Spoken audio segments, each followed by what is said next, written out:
ഇസ്ലാമിക നിയമപ്രകാരം കുട്ടികൾക്ക് പേര് നൽകുമ്പോൾ രണ്ട് കാര്യങ്ങൾ പ്രത്യേകം ശ്രദ്ധിക്കേണ്ടതുണ്ട്.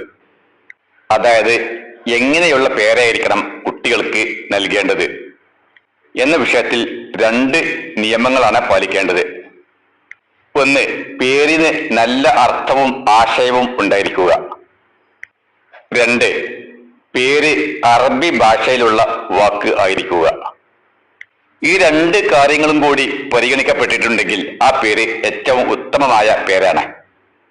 എന്നാൽ ഇക്കാലത്ത് ഭൂരിഭാഗം ആളുകളും സ്വന്തം കുട്ടിക്ക് ബോൺ ബേബിക്ക് പേര് കണ്ടെത്തുമ്പോൾ ആരും ഉപയോഗിക്കാത്ത എവിടെയും ഇല്ലാത്ത പേര് കണ്ടെത്താൻ വേണ്ടിയാണ് ശ്രമിക്കുന്നത്.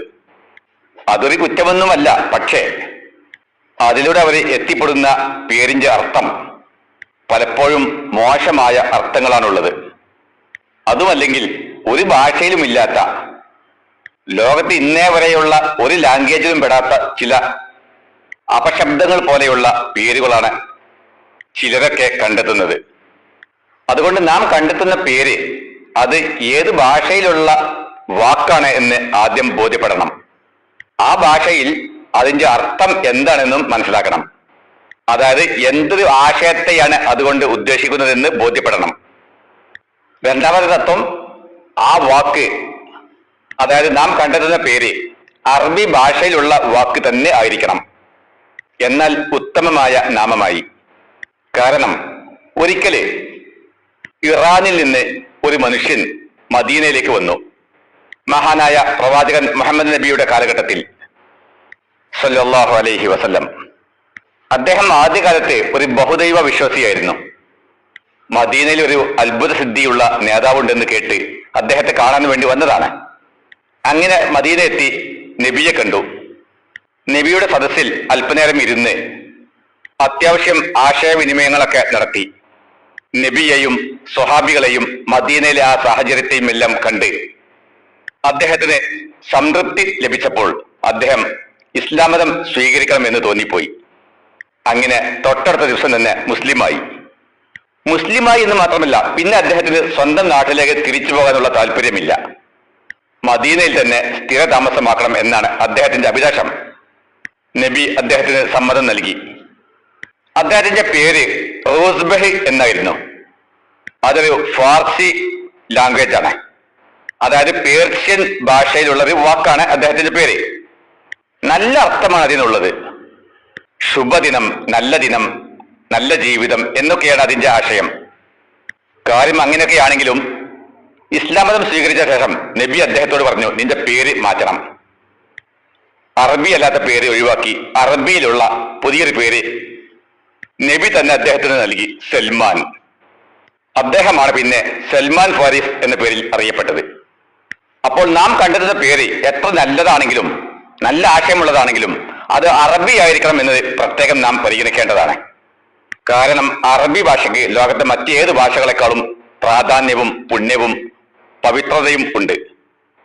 ഇക്കാലത്ത് പേരുകളുടെ പുസ്തകങ്ങൾ മാർക്കറ്റിൽ നിരവധി ലഭ്യമാണ്.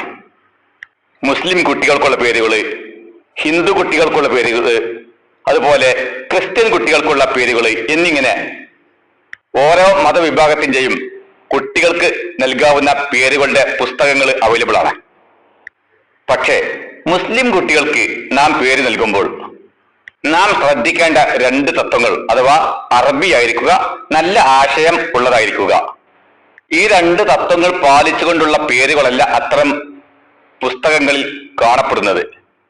അല്ലെങ്കിൽ അധികവും അതിൽ കാണുന്നത് അറബി അല്ലാത്ത ഭാഷകളിൽ നിന്നുള്ള പേരുകളാണ്. പ്രത്യേകിച്ച് പഹ്ലവി, ഫാർസി, തുർക്കി, ഉറുദു എന്നിങ്ങനെയുള്ള അന്യഭാഷകളിലെ പേരുകളാണ് അത്തരം പുസ്തകങ്ങളിൽ കൂടുതൽ കാണപ്പെടുന്നത്.